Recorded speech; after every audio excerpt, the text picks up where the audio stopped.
Hello, my name is Katherine Tolve and I'm an artist, and welcome to my studio.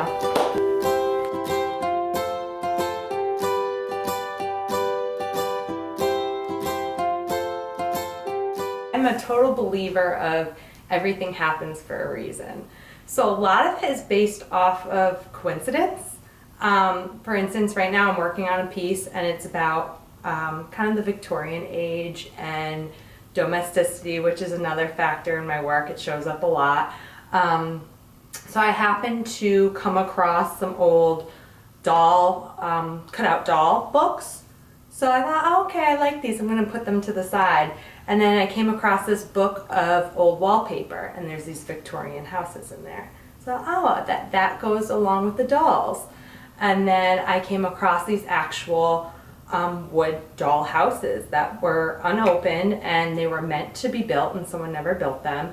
So I said, oh, these are really cool shapes. Let me take this apart. Okay, now I have 3 things that all have a similar theme, and it gives me something I want to talk about a little bit more.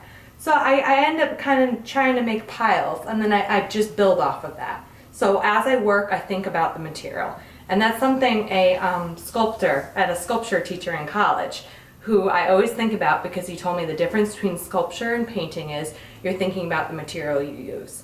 So even though I consider myself to be a painter, when I'm using these materials, I try to think like a sculptor, and I try to think, what is it about this material, and what am I trying to say about this material? So really, I kind of I base it off of what's in front of me, and I build off of that. And sometimes I don't finish a piece because I don't know where the next step is, and I just kind of tuck it aside. But sometimes I do, and I just keep rolling with it.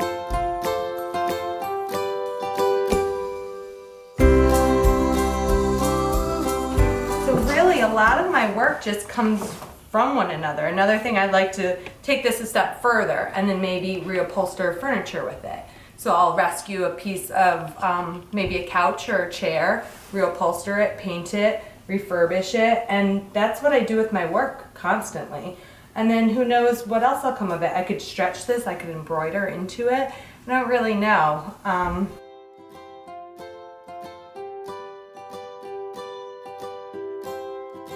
So it was after the birth of my son that I said I have to get back in the studio. It had only been a few months, but too many months.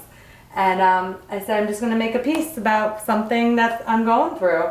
So this came out naturally because it's supper time. It's about kind of my struggle with domesticity and trying to keep dinner on the table every night. And these recipe cards the dinners are so beautiful. If you ask some, they may not say that. They may say they're a little weird. Not everyone likes gelatin for dinner or breakfast or whatever this interesting meal is. But so it was kind of my way of saying, like, I can't make dinner every night. I can't make the perfect meal for the kids or the husband, but I can paint it. I can paint a beautiful supper time piece, and that's what I'm good at. I'm a painter. So, and it has a lot of other hints towards what was considered at one time to be domestic. So sewing, crafting, the buttons, different things that you consider that maybe your mother did or your grandmother did. And I feel like maybe I don't do those things, but once again, I can show them in my artwork, and I do, just in a different way. So that was really the heart behind supper time. And I do still have a ton of these recipes, so you'll be seeing them in some other work popping up.